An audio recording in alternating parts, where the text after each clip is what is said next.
রবিবার থেকে আবারও কংগ্রেসের ভারত জোড়ো ন্যায় যাত্রা শুরু করতে চলেছেন রাহুল গান্ধী। জানা গিয়েছে রবিবার দুপুরে জলপাইগুড়ি থেকে ন্যায় যাত্রা শুরু করবেন, শিলিগুড়িতে এসে পৌঁছবেন বিকেলে। এদিন বিকেলে শিলিগুড়ি থানা মোড় থেকে এয়ারভিউ মোড় পর্যন্ত তার পদযাত্রা করার কথা রয়েছে। কংগ্রেস নেতা রাহুল গান্ধী শহরে ভারত জোড়ো ন্যায় যাত্রা করবে বলে ইতিমধ্যে থানা মোড় থেকে শুরু করে এয়ারভিউ মোড় পর্যন্ত গোটা হিলকাট রোড জুড়ে রাহুল গান্ধীকে স্বাগত জানিয়ে ফ্লেক্সে ফ্লেক্সে ছয়লাভ। ন্যায়যাত্রার পোস্টার, তার পাশে মমতা ব্যানার্জির একটা যেখানে জোট নিয়ে ব্যাপার হচ্ছে যে এই গা জ্বালানো মানসিকতা দেখানোর তো কোনো যুক্তি নেই। রাহুল গান্ধীর এই ন্যায়যাত্রা ভারতবর্ষে যে অন্যায় হচ্ছে, বেকারের প্রতি অন্যায় হচ্ছে, মহিলাদের উপর অন্যায় হচ্ছে, কৃষকের উপর অন্যায় হচ্ছে, তাদের ন্যায় পাইয়ে দিতে রাহুল গান্ধী দলমত নির্বিশেষে একটা ভারত জোড়ো ন্যায় যাত্রার আয়োজন করেছে।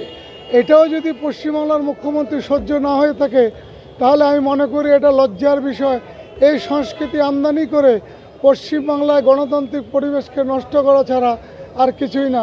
কারণ প্রত্যেকটা রাজনৈতিক দলেরই একটা করে মিছিল মিটিং করার গণতান্ত্রিক অধিকার আছে, এই অধিকার কেড়ে নেওয়ার ক্ষমতা কারণ নাই। কিন্তু আমরা দেখতে পাচ্ছি গায়ের জোরে আমাদের হোর্ডিং ব্যানার সরিয়ে তৃণমূলের হোর্ডিং ব্যানার, মমতার ছবি দেওয়ার হোর্ডিং ব্যানার লাগাচ্ছে। আমরা এর তীব্র নিন্দা করছি। আমি এই বিষয়ে কিছু বলতে পারবো না। জোটের জায়গায় জোট, রাহুল গান্ধীর পদযাত্রা নিয়ে আমরা এখন ব্যস্ত, অন্য বিষয়ে আমরা কোনো কথা এখন বলতে পারবো না। এখানে পৌঁছবে 4টা নাগাদ।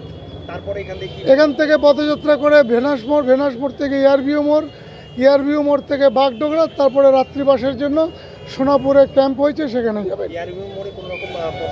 আমাদের পথসভার কোনো অনুমতি দেয়নি। আমরা ওখানে মাইকের উপরে বাসের উপরে দাঁড়িয়ে রাহুল গান্ধী কিছুক্ষণ বক্তব্য রাখবেন। দেখুন, আমি জানি না যে মানে এবার দেখছি তৃণমূল কংগ্রেসের ব্যানার পোস্টার নিয়ে কিছু লোকের এত সমস্যা হচ্ছে কেন এবং এত প্রশ্ন উঠছে কেন। কারণ যে কোনো রাজনৈতিক দলের যারা সর্বোচ্চ নেতা নেত্রী হন, তাকে ঘিরে, তাকে নিয়ে সাধারণ যারা আমাদের মতো যারা নেতা কর্মী, দলীয় কর্মীদের একটা আবেগ খুব স্বাভাবিক। তাই তৃণমূল কংগ্রেসের যারা কর্মী, তারা বাংলার বুকে তাদের পুরো আবেগটা হচ্ছে মমতা বন্দ্যোপাধ্যায় এবং অভিষেক বন্দ্যোপাধ্যায়কে ঘিরে। কারণ এরা আমাদের সর্বোচ্চ নেতা নেত্রী, শীর্ষতম নেতা নেত্রী। তো এইটা নিয়ে নানা রকম প্রশ্ন তোলা হচ্ছে। আর আপনি যদি বাংলায় বিজেপির বিরুদ্ধে লড়াইয়ের কথা বলেন বা সারা ভারতবর্ষের সামনে একটা মানে যাকে বলে উজ্জ্বল উদাহরণ, সেখানে মমতা বন্দ্যোপাধ্যায়ের থেকে মানে এগিয়ে আর কে আছে বলুন তো? যেখানে বাংলাতে প্রদেশ কংগ্রেসের সভাপতি মাননীয় অধীর চৌধুরী মহাশয় প্রতিদিন তিনি তৃণমূলের বিরুদ্ধে কুৎসা করছেন, মমতা বন্দ্যোপাধ্যায়ের বিরুদ্ধে কুৎসা করছেন ব্যক্তিগত স্তরে এবং রাজনৈতিকভাবে। তাই আজকে তারা জোটের শরিক দল হয়েও তারা এইভাবে যে জঘন্যতম কুৎসা করছেন, তার বিরুদ্ধে তৃণমূল কংগ্রেস কর্মীদের আবেগ এবং মমতা বন্দ্যোপাধ্যায়কে ঘিরে, যে এর আগেও তো প্রমাণিত যে ভারতীয় জনতা পার্টির যে মানে সাম্প্রদায়িক রাজনীতি, যে অ্যাগ্রেসিভ রাজনীতি, সেটাকে রুখতে সারা ভারতবর্ষে, বাংলার কথা ছেড়েই দিন, সারা ভারতবর্ষের বুকে একমাত্র সক্ষম নেত্রী হচ্ছেন মমতা বন্দ্যোপাধ্যায়। তাই তাকে নিয়ে আবেগ থাকাটাই তো স্বাভাবিক। তো এর মধ্যে অসুবিধার কী আছে? তারা তাদের দলের নেতা বা নেত্রীর ছবি দেবেন, ফ্লেক্স দেবেন এবং সেটা তারা সব জায়গায় লাগাচ্ছেনও। তা নাহলে আপনারা ছবি পাচ্ছেন কোথায়? আর তৃণমূল কংগ্রেস কর্মীরা আমাদের যারা সর্বোচ্চ পর্যায়ের নেতা নেত্রী, তাদেরকে নিয়ে ফ্লেক্স বা তাদের ছবি দিয়ে ফ্লেক্স কাট আউট দিতে পারবে না? এটা কোনো কথা হলো?